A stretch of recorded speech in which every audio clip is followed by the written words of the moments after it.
It's Wednesday night after a long day, and the last thing you want to do is cook dinner from scratch. But you still want a satisfying, tasty meal without the guilt? Enter your freezer's sidekick, Cauliflower. From thin and crispy cauliflower crust pizzas to all-natural white meat chicken tenders and more, Cauliflower is gluten-free always, satisfies every craving, and is ready in minutes. Cauliflower is available in freezer aisles nationwide. Visit eatcauliflower.com/where-to-buy to find a store near you. The views and opinions expressed by guests on this podcast do not necessarily represent those of the podcast, its creators, or sponsors. If you would like to discuss a missing persons case on this podcast, please be sure to visit missingpersonspodcast.net. This episode may contain unsettling or disturbing subject matter. Listener discretion is advised.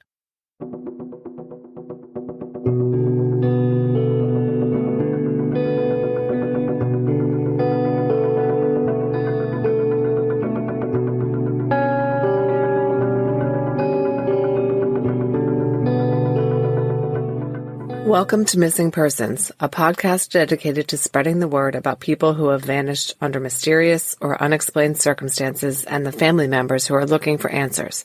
I'm Jess Betancourt. And I'm Mike Morford. Together we created this podcast to help give a voice to people who continue to look for their missing loved ones. In some cases, even after decades have gone by.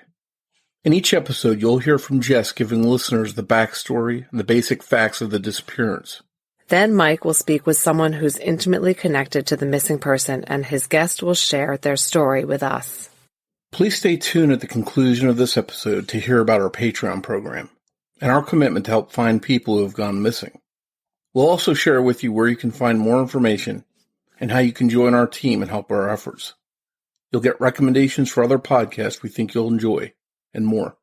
So sit back and enjoy this episode, and who knows, maybe you can help us find someone who's missing.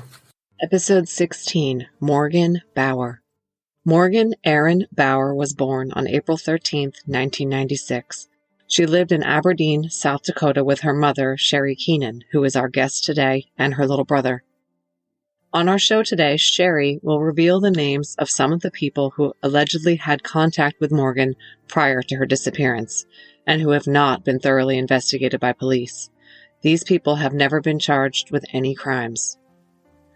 Morgan graduated from Central High School in Aberdeen, a town of about 20,000 residents, in 2014. In 2016, at age 19, Morgan had recently broken up with her boyfriend of 3 years. The two high school sweethearts had lived together once Morgan turned 18, and the two left Aberdeen together in August of 2015 and spent a month living in the Philadelphia area. But then they decided to go their separate ways, and Morgan moved back in with Sherry. Newly single, she started partying in ways her mother did not approve of. Sherry told Morgan that she would have to abide by certain rules if she wanted to stay living at home for free. Morgan was not happy about this and left to stay with friends. She supported herself by working at a local hotel, hung out with her friends, and had a very regular online presence, updating her Facebook, Snapchat, and Instagram posts daily. Morgan and Sherry went through a period where they did not talk regularly. Morgan was determined to leave South Dakota and move to a big city. In early 2016, she made plans to move to Atlanta, Georgia. Morgan told her mom, Sherry, that she was moving to Atlanta with friends. Sherry was not supportive of this move, and the two butted heads over Morgan's plan. Before Morgan left, she was arrested for too many outstanding tickets, and her mom had to get her out of jail. And Morgan lost her ID at a nightclub, and she needed her birth certificate and Social Security documents in order to get a new one. Sherry told Morgan she would have to figure out how to apply for new documentation on her own. But Morgan called the police, and the authorities required Sherry to hand these materials over to her daughter. At age 19, Morgan was an adult, and in the eyes of the law, was able to make her own choices. Morgan's story about moving to Atlanta with friends was not true. She went on her own. After getting a ride from Aberdeen to Minneapolis, Minnesota, she boarded a flight to Atlanta, Georgia on February 12, 2016. Before she left, she posted, "Goodbye, South Dakota," on her Facebook page. The friend who drove Morgan to the airport gave her $20, and as far as Sherry knows, this was the only money Morgan had to her name. although she was awaiting a tax refund in the amount of $620 on her H&R Block card. Once she arrived in Georgia, she was not in contact with her mother.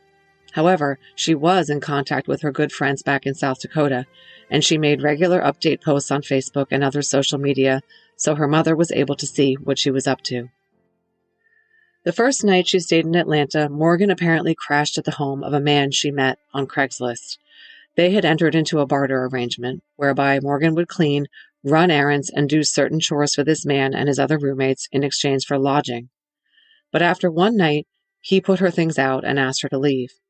After that, she stayed in a motel in Lawrenceville, according to her best friend back in South Dakota, Taryn.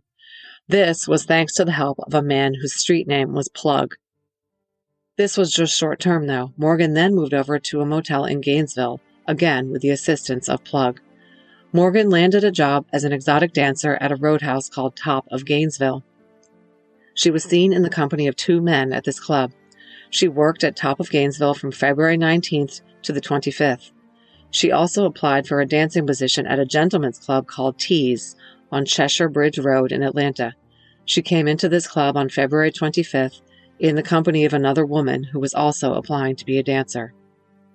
The Club Tees manager, Jay, later said that he could not hire Morgan as a dancer because she did not have the requisite state license to perform at the club.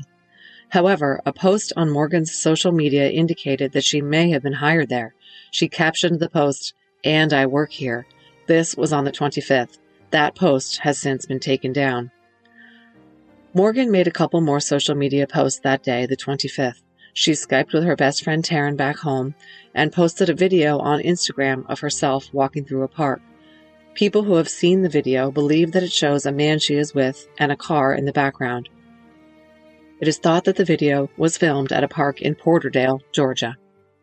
Morgan and the other female dancer both worked that night, the 25th, at Top of Gainesville. Then Morgan left with this woman and the woman's boyfriend. Sherry will reveal their names in the interview portion of the podcast. The woman and her boyfriend were living in Porterdale, a small town south and east of Atlanta, with the boyfriend's father. They have acknowledged that Morgan was there with them. That was the last known sighting of Morgan. She wasn't seen in person again, and she stopped posting on social media. Morgan's friend Taryn was the one who came to Sherry and said Morgan was MIA on social media. This was on March 10th. Morgan had not posted anything since February 25th. Sherry reported her missing to the Atlanta Police Department and headed to Atlanta with her husband. She encountered a lot of resistance from the APD. At first, they just failed to respond at all. They required proof that Morgan had ever been in the area, as well as her flight arrival information. In the same thing we've seen in hundreds of cases, the police were reluctant to get involved in what they saw as the life of a young adult who wanted to make a clean break from her family. As far as they were concerned, Morgan could make her own choices, and if one of those choices was to not be in contact with family and friends back in South Dakota, so be it. Sherry set about tracking her daughter's movements in Georgia. With the help of victims' advocates, she drove around the areas where Morgan was last believed to have been looking for her daughter. She found out about the Craigslist roommate, the exotic dancing, and that Morgan had been hanging out with a fellow dancer and her boyfriend. Sherry spoke to this couple on numerous phone conversations and even in person at Club Tees. This couple told her that Morgan had told them that her parents were not in her life. And they told Sherry numerous different stories about the last time they saw Morgan. At one point, they said a man picked her up at their home. At another, they said she had left on her own. The dancer was eventually interviewed by police, and she told the officers that in the middle of the night, really the very early morning of February 26th, they dropped Morgan at a Citgo gas station in Covington, where she had gotten into a green Mitsubishi Eclipse with a man wearing a hat. Neither the dancer nor her boyfriend could tell this man's race or description, she said. By the time law enforcement began looking for Morgan, there was no existing surveillance footage to confirm their account, as it had been erased. The last texts from Morgan were a series of texts between her and Plug in the early hours of February 26th, where she told him that she needed money. He told her to contact him in the morning. She said okay. Then, the next morning, Plug texted her several times but never received a response. With these final texts on the night of the 25th to 26th, Morgan's phone last pinged in Porterdale. Sherry was told that the battery may have been removed from Morgan's phone, making it impossible to track. The social media posts made by the dancer who had befriended Morgan around the time of Morgan's disappearance are concerning. They related to how no one should dare try to steal her boyfriend, how she could be scary if crossed, and how someone named Bob was creepy and liked to kill people for fun. The boyfriend's father was named Robert. Sherry found out that someone had filed a complaint against the boyfriend after he bit her on the neck and drew blood. Morgan was scheduled to work at Top of Gainesville on the 26th, but did not show up or check in. Sherry's search for her daughter was hampered by some online troll activity. Morgan's sister began posting online that Morgan was hiding out and was not missing at all. She said that the GoFundMe that Sherry had set up to pay for her trip to Atlanta, expenses, and a PI was a fraudulent attempt to get money for herself. This sister of Morgan's was older, and Sherry had not raised her the way she had raised Morgan. This young woman had a lot of anger towards Sherry and jealousy of Morgan, and so she trolled the internet, undermining the search for Morgan. People who saw all the social media posts about missing Morgan Bauer read that she was avoiding her mother deliberately, that the family knew where she was, and that she was voluntarily in hiding. This was not true, and Morgan hadn't been living with her mom or even talking to her much before she left for Atlanta, so there was no need for her to run away. But because of these statements undermining the search for Morgan, there was a long period when people weren't really looking for her, because they mistakenly believed that she had been found. A PI hired by Sherry made things worse by stating publicly that he was not certain that Morgan was missing at all. Someone also made a fake Facebook page under Morgan's stage name, Sasha Atkins, in late March of 2016. The person claimed to be Morgan and said she was safe, but her family knew that the posts were not Morgan. The writing style was different, and the poster did not know the answer to things Morgan would have known. All these roadblocks derailed the investigation into Morgan's disappearance, because the public and the police were not initially convinced that Morgan had, in fact, vanished. And those misconceptions continued to plague Sherry, because erroneous statements about Morgan having been found continue to come up on search engines. Sherry stayed in Atlanta for a month, searching for Morgan, before she returned to South Dakota because she had to return to work. She had to demonstrate to GoFundMe that Morgan was indeed missing, and she did need the money to help find her, but several donors asked for their money to be refunded. Despite all these obstacles, Sherry has resolutely stuck with the search for her daughter, who has not been heard from since February 25, 2016. She feels that it is likely that Morgan, who was vulnerable, trusting, and alone, may have been trafficked by someone who took advantage of her naivete. Morgan's case is now technically being investigated by the Atlanta PD. They have come around to her being a missing person because she has vanished from social media, she has never canceled her cell phone service, yet her phone has vanished from the network, and she has never applied for a job or a loan or a bank account using her Social Security number. She is also listed in NamUs and has a profile on the Charlie Project website. However, the APD has failed to do their due diligence in the investigation. They have not interviewed several of the people last known to see or be in contact with Morgan. They have not pulled phone records or conducted forensic examinations of her social media accounts, and they have not searched specific areas where suggestions indicated Morgan could be. No trace of her has been found, and multiple tips and sightings have led to false hope that has failed to pan out. Sherry says that Morgan's case has gone cold. Morgan remains a missing person. At the time she went missing, Morgan Bauer had brown hair and blue eyes. She is 5'6" and approximately 130 pounds. Her ears are gauged and her lip has 2 pierces. She has several tattoos, a sun-moon near her right shoulder inside a Celtic design, an anchor with the words, "Whatever you love can be taken away, so live like it's your dying day," on her left wrist, a blue and orange jellyfish on her arm, and a black tree and flowers on the back of her neck. If you have any information about the whereabouts of Morgan Bauer, please call the Atlanta Police Department at 404-546-4235. Reference case number 160-721-563. Her family has also set up an anonymous tip line at 1-855-MORGAN-B. A $10,000 reward is being offered for information in Morgan's case. Mike Morford sat down with Sherry Keenan. That conversation is coming up after a word from our sponsors. It's Wednesday night after a long day, and the last thing you want to do is cook dinner from scratch. But you still want a satisfying, tasty meal without the guilt? Enter your freezer's sidekick, Power. From thin and crispy cauliflower crust pizzas to all-natural white meat chicken tenders and crowd-pleasing snacks, Power satisfies every craving. Power's products are your favorite comfort foods, but made better for you and gluten-free always. The best part? You don't have to sacrifice taste or time, so you can honor your cravings without compromising. Craving pizza? You can enjoy Power's delicious margarita pizza for only 370 calories for half the pizza. Looking for easy snacks that kids and adults alike will love?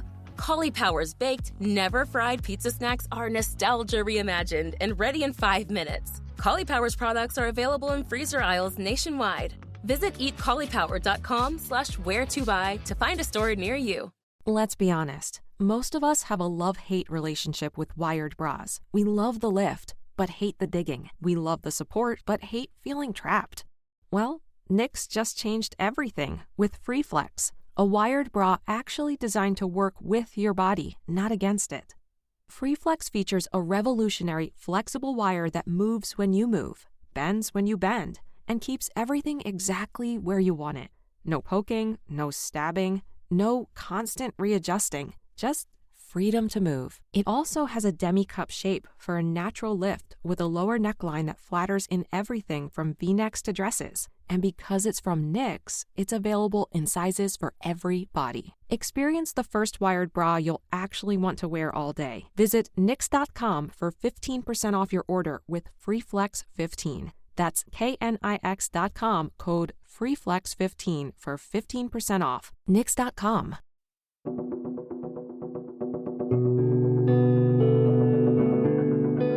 Hi, Sherry, and thank you for coming on Missing Persons to discuss your daughter Morgan's case with us. Thank you so much for having me. I really appreciate the opportunity to be here.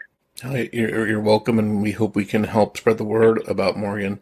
I guess to start off with, Morgan lived in a small town, Aberdeen, South Dakota. Maybe not a very small town. I think the population, I looked it up, was 20,000 people or so, but small compared to a lot of cities. Had Morgan lived her entire life there, and what was life like in Aberdeen for her?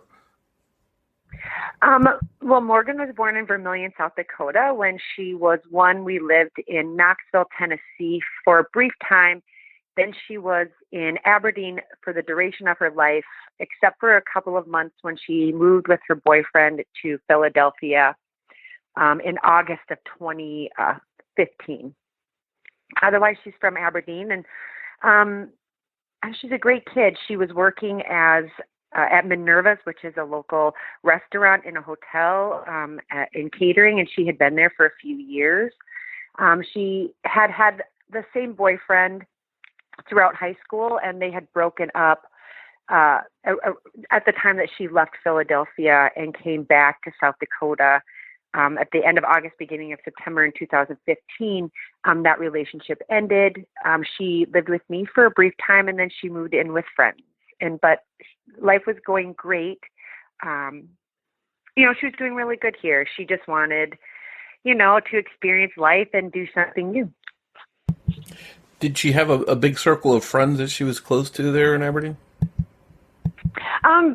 She had quite a few friends. She was popular. Morgan was really outgoing. She was funny.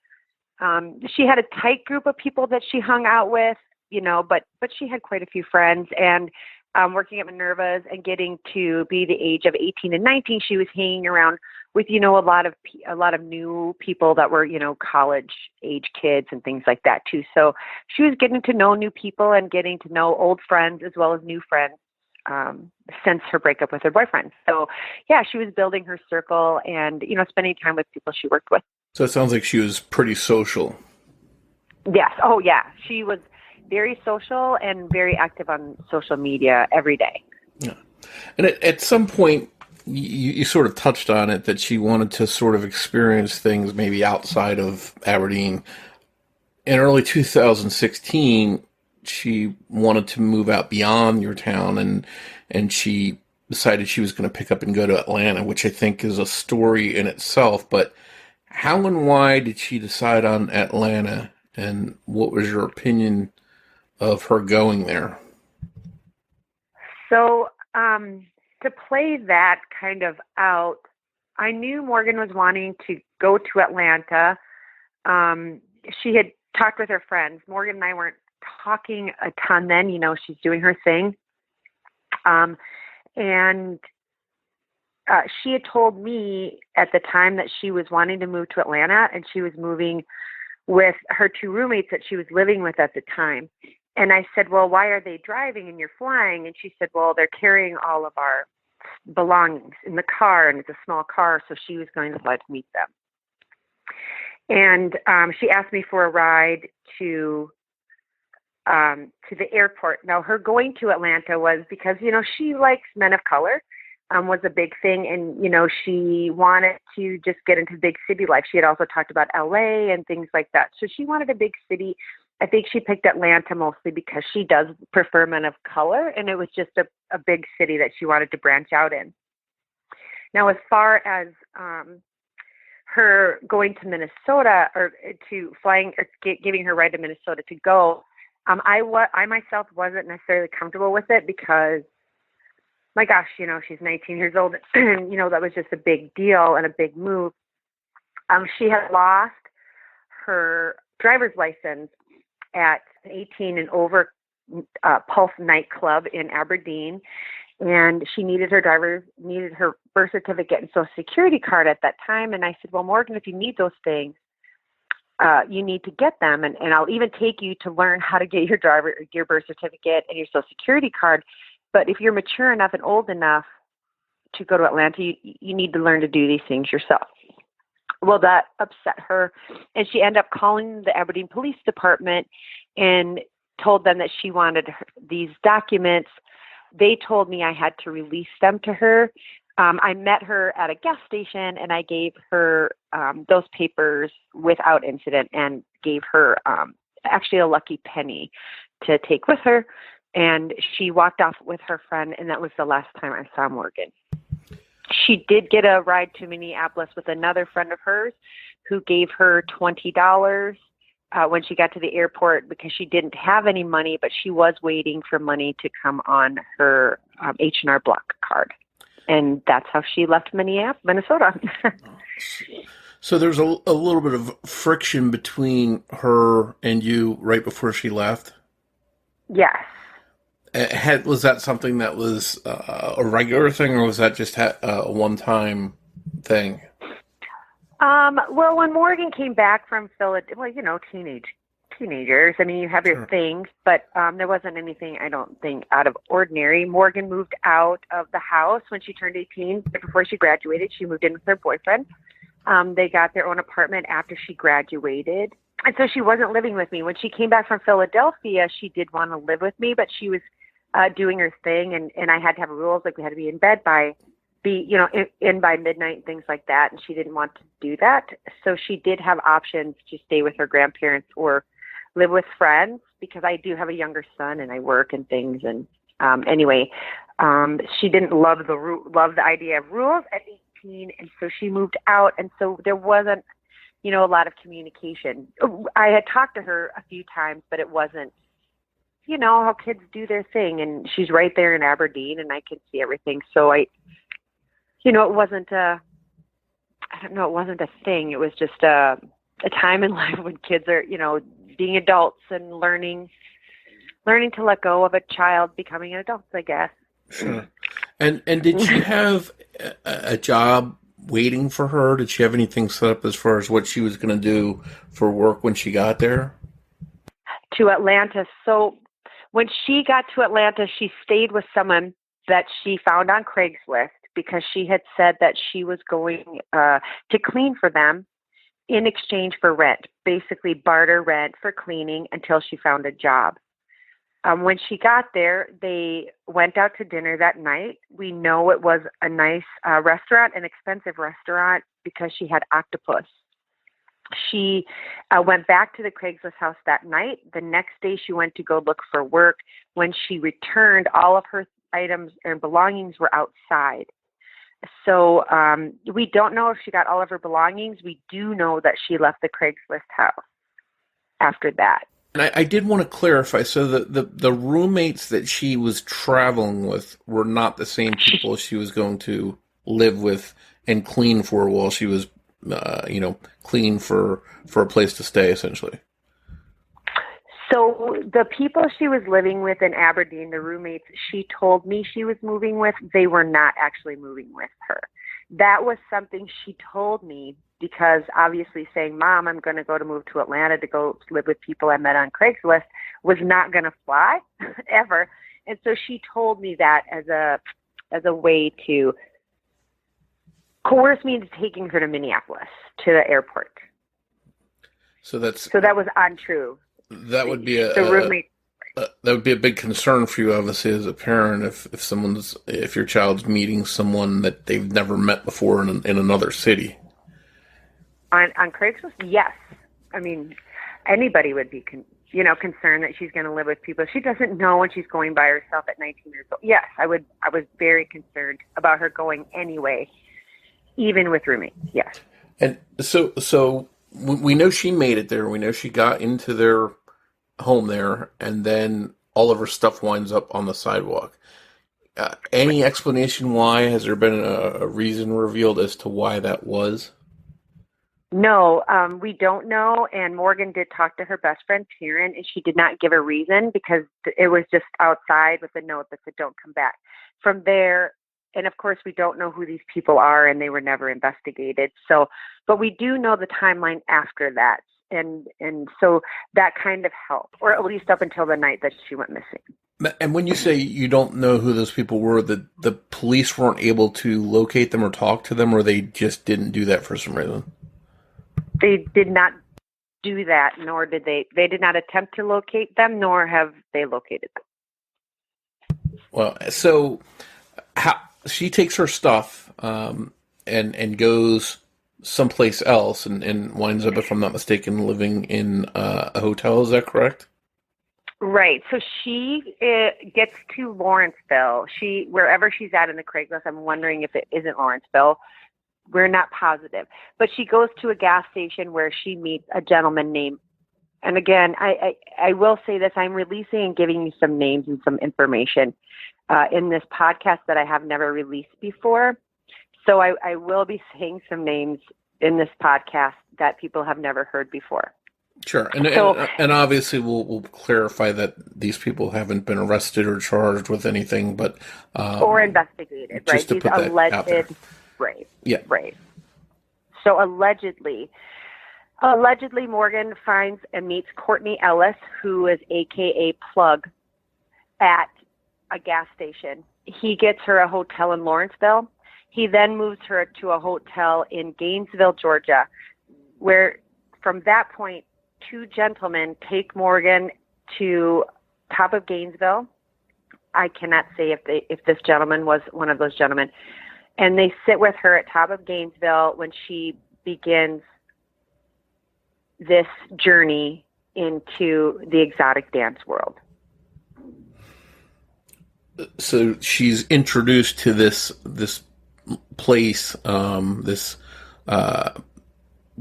dance, exotic dance place, and do they talk her into getting a job there, or does she decide that's the best thing to do? Nobody knows, because of course Morgan has not shared this part of the story even with her best friend Taryn. Taryn doesn't know, and no one knows these things are happening. We know she's dancing as an exotic dancer. We know that she was dancing at top of Gainesville. I've seen her driver's license there, her signature, so we know she was there. We don't know about coercion. All I know is the timeline and what we've been told by others. So from here, Morgan is dancing at top of Gainesville. She leaves with a woman and goes to Club Tees on February 25th.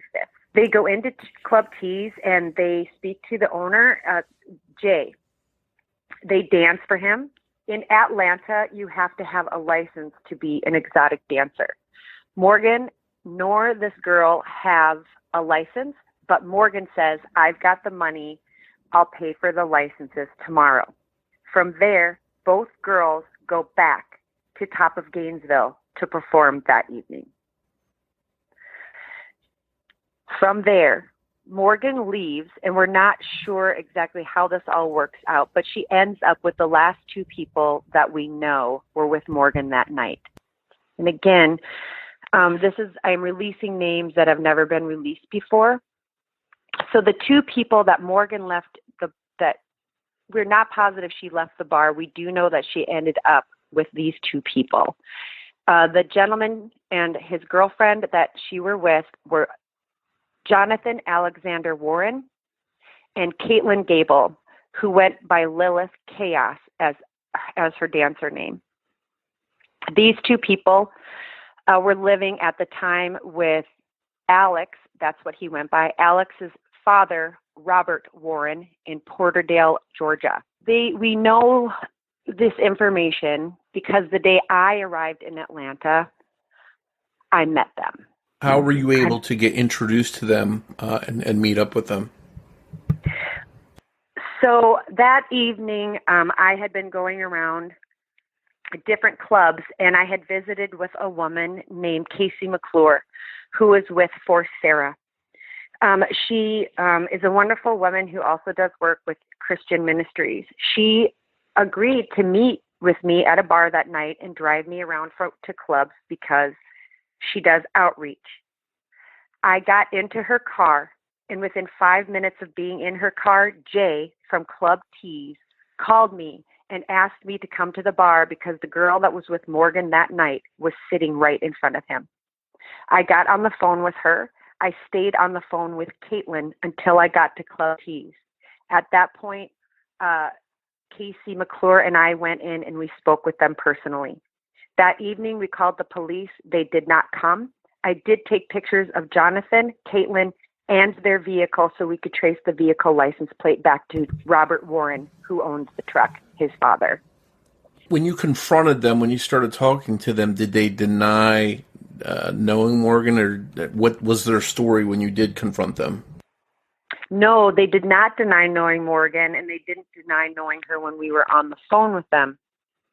At the end, and trying to get the story as to what happened with Morgan, their story changed several times, and that was the issue. At one point, somebody picked her up at his dad's house, but he also said that nobody could do that because the GPS doesn't go back to their house. He said he could not tell us where Morgan's hotel was, although it was next to trains. He said they said that they also dropped her off at a Citgo gas station in Covington to a gentleman in a green Eclipse, but they couldn't tell the color of the gentleman, just that he was wearing a hat. It's Wednesday night after a long day, and the last thing you want to do is cook dinner from scratch. But you still want a satisfying, tasty meal without the guilt? Enter your freezer's sidekick, Cauliflower. From thin and crispy cauliflower crust pizzas to all-natural white meat chicken tenders and crowd-pleasing snacks, Cauliflower satisfies every craving. Cauliflower's products are your favorite comfort foods, but made better for you and gluten-free always. The best part? You don't have to sacrifice taste or time, so you can honor your cravings without compromising. Craving pizza? You can enjoy Cauliflower's delicious margarita pizza for only 370 calories for half the pizza. Looking for easy snacks that kids and adults alike will love? Cauliflower's baked, never-fried pizza snacks are nostalgia reimagined and ready in 5 minutes. Cauliflower's products are available in freezer aisles nationwide. Visit eatcauliflower.com/where-to-buy to find a store near you. Let's be honest. Most of us have a love-hate relationship with wired bras. We love the lift, but hate the digging. We love the support, but hate feeling trapped. Well, Knix just changed everything with FreeFlex, a wired bra actually designed to work with your body, not against it. FreeFlex features a revolutionary, flexible wire that moves when you move, bends when you bend, and keeps everything exactly where you want it. No poking, no stabbing, no constant readjusting, just freedom to move. It also has a demi-cup shape for a natural lift with a lower neckline that flatters in everything from V-necks to dresses. And because it's from Knix, it's available in sizes for every body. Experience the first wired bra you'll actually want to wear all day. Visit Knix.com for 15% off your order with FreeFlex15. That's KNIX.com, code FreeFlex15 for 15% off. Knix.com.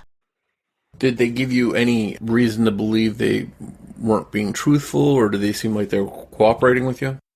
No, they were not cooperative. At first, they said they didn't know. A little while later, Caitlin called. You could hear John or Alex in the background telling her to get off the phone. A little while later, she calls back. And again, the stories changed several times throughout these conversations. And again, this is after they leave Club Tees. We end up getting a couple more phone calls, again, with changed stories. We also spoke to Courtney Ellis, or Plug, that night at Club Tees on the phone. We got his phone number from Caitlin, and we contacted him.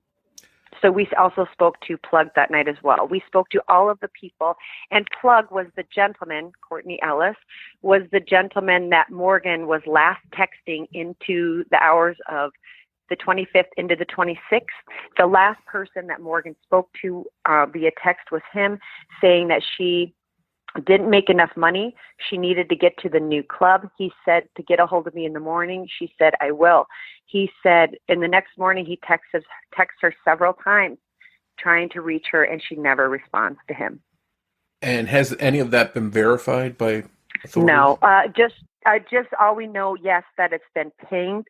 We have some people that have helped us with the last few hours. Yes, so we have verified that those are the last texts, that the last texts are to Courtney Ellis, and the last people she were with for sure were Caitlin Gable and Jonathan Alexander Warren. Now, were there other things? Yes.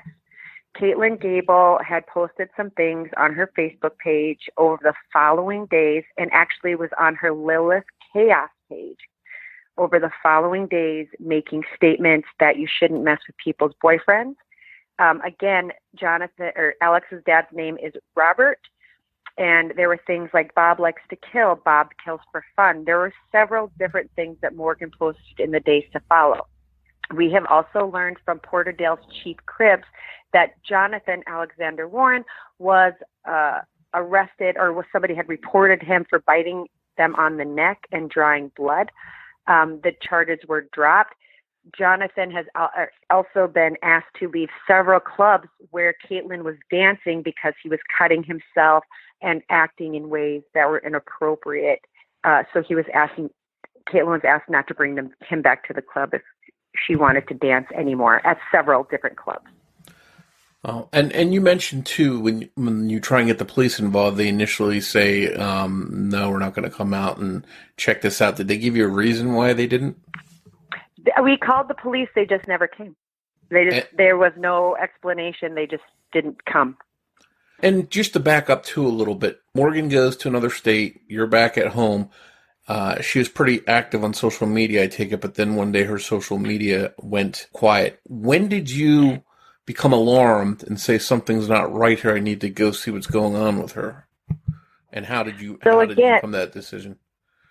Right. So on the 25th, again, was the last day anyone had heard from her, and was the last day she posted anything. And it was of Club Tees, which that post is no longer on her Facebook page. It was a post of Club Tees that said, "And I work here." So we had been watching, and I knew she was an exotic dancer. I actually contacted her father that day that she posted that, and I said, "Did you see this?" And he said, "Yes." I wasn't alarmed until Morgan's best friend, Karen, reached out to me and said that she hadn't heard from Morgan since February 25th also. Morgan Skyped her. Morgan also made her last post with a video of herself on social media. And I believe that was on Instagram, and of her walking through a park. Karen contacted me, I'm going to guess, I believe March 10th, and told me that she was concerned that she had not heard from Morgan. From that moment, I began the journey of proving that Morgan did leave Minneapolis, that she did arrive in Atlanta, Georgia, and that's how the story continues. And I arrived there within a couple of days. Okay. And eventually the police do become involved. And what did they say? What did they find once they did actually start going to work on Morgan's case? So when this began, again, I had to prove to the Atlanta Police Department that Morgan arrived via flight to Atlanta. And then from there, we began the journey of Morgan and her sister being involved and things like that. We began the journey of all of this. It was very difficult. They never spoke to the people that last saw Morgan.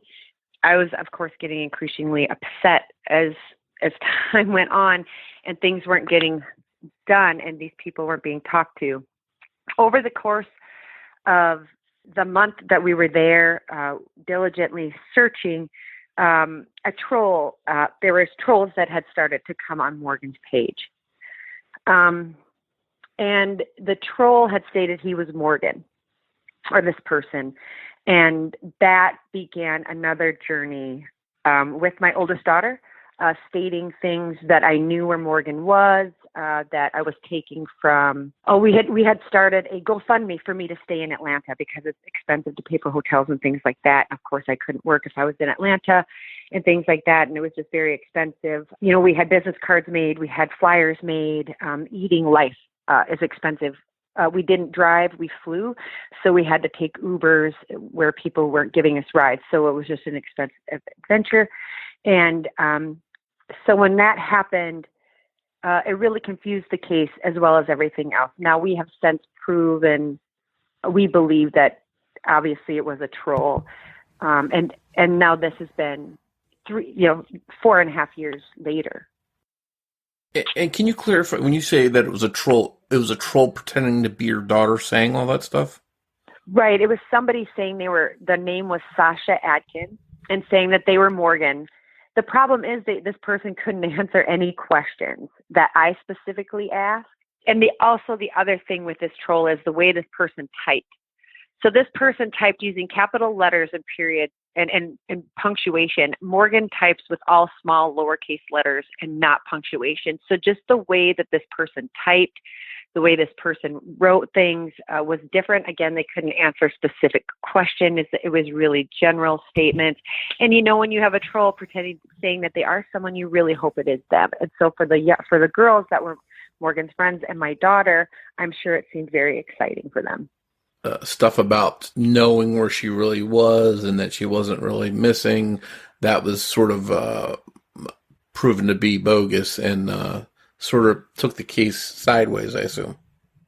Right. Yes, it really did take the case sideways. And so as diligently as we have already worked to get Morgan's name out now, we also still have to continuously trip over people who believe that Morgan's been found, Morgan's safe, or Morgan's choosing this on her own. At this point, after 4.5 years and her never using her cards and never having a job and never getting a driver's license and nothing ever happening, of course, we believe that she's either been harmed, she's no longer with us, or has more than likely been human trafficked. None of those are good outcomes. I can't imagine as a parent having to go through that and wonder what happened. I guess now the police haven't found any clear-cut evidence pointing to anything specific, but you touched on all those things, that she's not using social media, her money hasn't been touched that she had on her card, all that stuff. Where does the case stand now, and what else hasn't been done that you think can be done?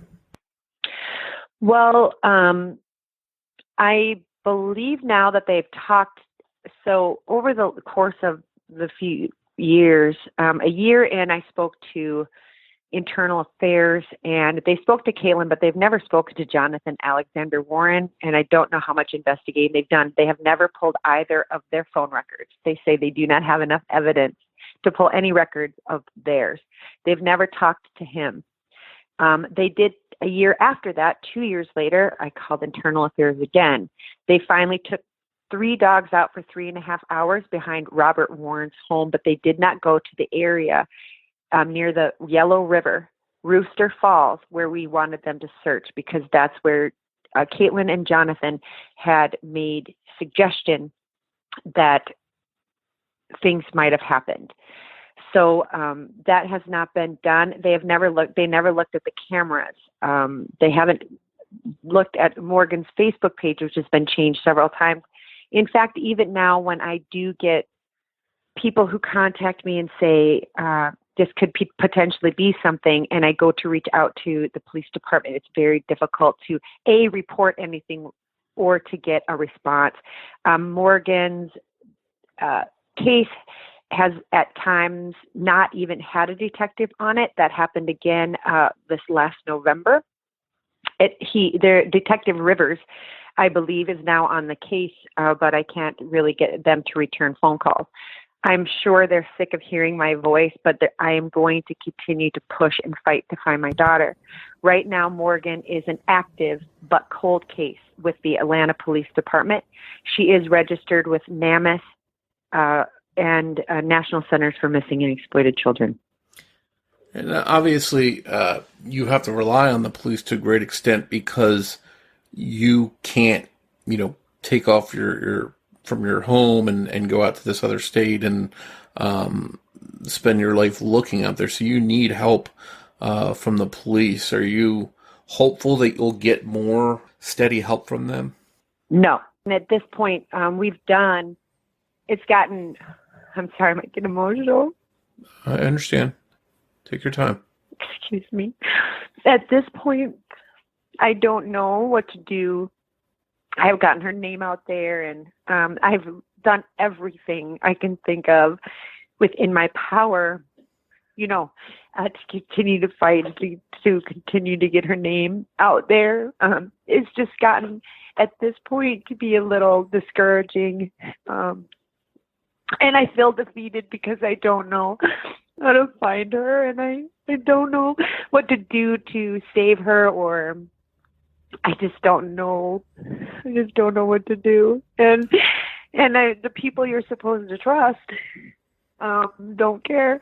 And so it's really hard every day to just keep going and try to anything, live or celebrate or be happy, because it just really makes things hard. And you don't want to live in that space of the horrible things that can be happening. And I always tell everyone, just imagine her coming home. But it is something every day to live not knowing what's happening to your child. That's again, I can't even imagine that as a parent myself. Is the not knowing worse than if you got the news that she was found deceased? Would that at least give you some kind of comfort knowing you at least had her? As terrible as it maybe sounds to someone, yes, because I would rather just know if something happened, so we can honor that and just come to a conclusion, not just for myself, but for my family and my other children as well, that, and her father and grandparents, it's hard for so many people every day. And so just having the closure, yes, would be, I would appreciate that. I would be grateful for closure. Obviously, Morgan being alive and safe would be wonderful, but closure would be the best, no matter what that looks like. Sure. And you've been going on looking for, years now. It must seem like an eternity. And I hope that we can help you spread the word and continue to let people know that she's out there, or that she hasn't been found, and that it's important to keep looking for her. And maybe there's people out there that will come forward if they know something. Who should they contact if anyone out there listening has information? Who's the best contact source that they should reach out to? Well, of course, we have the Atlanta Police Department, who we ask you to reach out. Of course, they're busy, and it's really hard to report people. So we also have a tip line that you can contact. all of that information and any information that you want, and including to reach me, you can find on Facebook, on Missing Morgan group on Facebook. It's Missing Morgan, and you'll see her picture right there. I am active on that page every day. We share tons of information, not just about Morgan, but other missing people. My mother also created a group, Morgan's Mission, for families of the missing, so that they have a way to connect, a comfort place to speak and share the pain of loss, of what it feels like to live in the unknown every day. And hopefully if anyone out there does hear this and has information, they'll come forward, do the right thing, and try and help give your family the answers you've been waiting for. Yes, that's my prayer, and just that even if in this journey of looking for Morgan, if we can help people along the way, that's wonderful. And I also ask everyone to please just put your phone down and look up, look around, and pay attention to the things that are going on around you. I know it's hard. Everybody's kind of wearing masks now, but you'd be surprised at what you might see. We have to protect each other and take care of each other. Again, I appreciate you coming on, Sherry, to share Morgan's story. And again, we'll do our best to spread the word and get it out there so more people can keep their eyes open for you. You have a wonderful show, and I really hope this results in something wonderful. We hope you enjoyed this episode of Missing Persons. If you can provide any information to help solve the case we discussed in this episode, we hope that you'll contact the appropriate authorities. We hope that you'll tell your friends about Missing Persons and invite them to listen to the show. Word of mouth will really help us grow. And if you'd like to help us reach new listeners, please be sure to rate and review Missing Persons on the platform you're listening to us now on. We'd like to tell you a little bit about our Patreon program. If you visit patreon.com/missingpodcast, you can sign up to help this podcast through ongoing monthly support. As a thank you, we'll give you an on-air shout-out, a thank you card and sticker, plus you'll get ad-free early access to every new episode of Missing Persons, as well as any bonus content. Your Patreon support also goes directly towards helping the missing, because every dollar that we earn through Patreon will be split with two worthwhile causes that benefit the efforts to bring missing people home: CharlieProject.org and Private Investigations for the Missing. Your Patreon support will really go a long way towards helping. We hope you'll consider supporting the show. Just a reminder, new episodes of Missing Persons drop every other Saturday. If you want to find us on social media, you can search Facebook for Missing Persons Podcast. We're also on Twitter with the handle @missing_pod. And of course, you can always find us on our website, missingpersonspodcast.net. As we wrap up, be sure to give a listen to this preview of a podcast I think you'll really enjoy. It's called A Date with Dateline. Be sure to give it a listen. On behalf of Jess Betancourt, this is Mike Morford saying thanks, and we'll see you next time on Missing Persons. Missing Persons is produced under the name AbJack Entertainment by Mike Morford and Jessica Betancourt. It's hosted by Mike Morford and Jessica Betancourt, with writing and research by Jessica Betancourt and editing by Mike Morford. Be sure to listen every other Saturday for an all-new episode of Missing Persons. Diabolical. Vengeance. Betrayal. Bad hair. Leaning. Hi, everyone. This is Kimberly. And this is Katie. And we have a weekly podcast called A Date with Dateline, a recap of Dateline episodes. We talk about important issues like grainy surveillance footage, cell phone towers, Andrea Canning's white jeans, and Mankey's hankies. We delve into the details of any victim who's ever loved life or lit up a room. So find us on Twitter, Instagram, Facebook, and iTunes to make A Date with Dateline. And remember, don't watch alone. A Date with Dateline is a podcast hosted by two professional amateur true crime TV experts with no formal training but evidence lockers filled with snark and uninformed opinions.